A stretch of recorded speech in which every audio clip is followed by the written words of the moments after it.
Namaskaram. Welcome to day 70 of the Safe Salt journey. So yesterday we were looking at about eye care practices, how you can do simple yogic practices for the eyes, which can help especially if you have long sightedness or short sightedness. And today I just thought that we can cover about another practice which is taught at Isha and even outside. You may have come across Bhastrika Kriya. So Bhastrika Kriya is a very effective practice, especially to bring down the breath count and to purify the blood. So this is something, it works by enhancing the lung capacity so that the need for number of breaths per minute comes down gradually. And this is something which is directly connected to one's perception.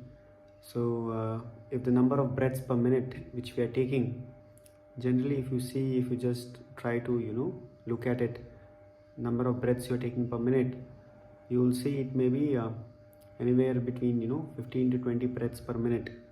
If we can bring this down, if we can just lower the number of breaths per minute gradually by enhancing the lung capacity, and if this can be done gradually with yogic practices like Bhastrika, Shakti Chalana Kriya, Hatha Yoga practices, if one can do this, then you will see that this can enhance the perception levels in a huge way. So Bhastrika Kriya is a very effective step towards this. So while we teach Bhastrika Kriya, one of the prerequisites which we have is that people should have at least done some Hatha Yoga practice and should be continuing with that. Only then we impart the Bhastrika Kriya, because it works only if you're doing something on a consistent basis like Hatha Yoga, like either Surya Kriya, Surya Shakti, Angamardana, Yoga Asanas.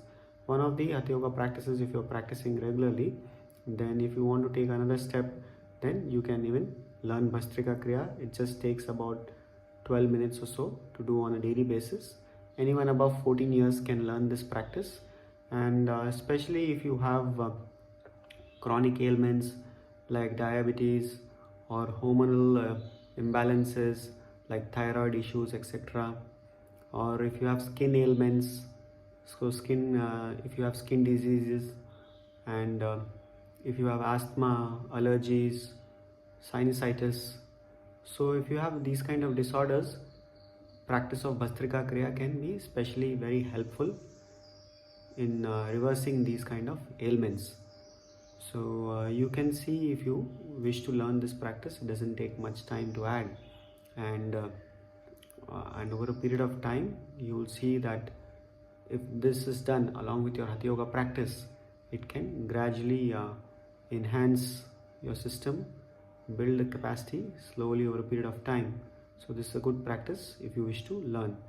So if you wish to learn this practice, we do these programs as part of the Hatha Yoga Fest, which we do once in a few months in Bangalore. You can either look into that if you are staying nearby, or otherwise you can find out from any teacher nearest to you how to learn this particular practice and benefit from this practice.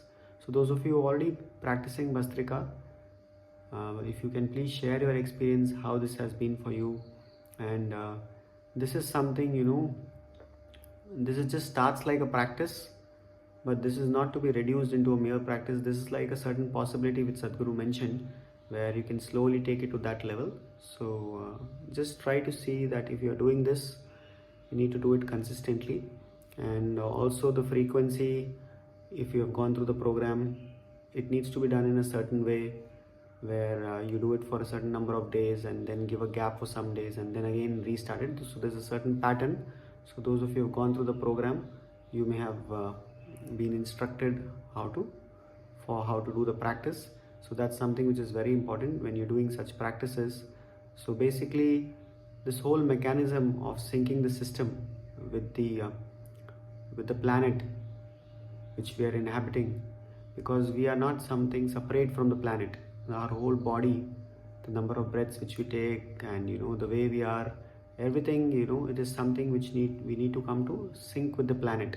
If we just come to sync with the planet, then we'll see health and well-being will be a natural consequence.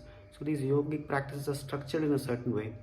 so that one can come to this sync very easily. And doing these practices in a certain way is just to make use of this natural cycles of the the sun and the moon, especially because these two are very intricately connected with our body. So please see how you can make use of the same. And today Sadhguru is arriving in India, so looking forward. We hope you are looking forward to welcome, and you can even join it online. So I think it will be live streamed. So please see how you can join in, and in the next part of this journey, the last 30 days, see how we can amplify and take part in, especially those of you who are staying in India, see if you can be a part of any of these events and make this happen. Namaskaram.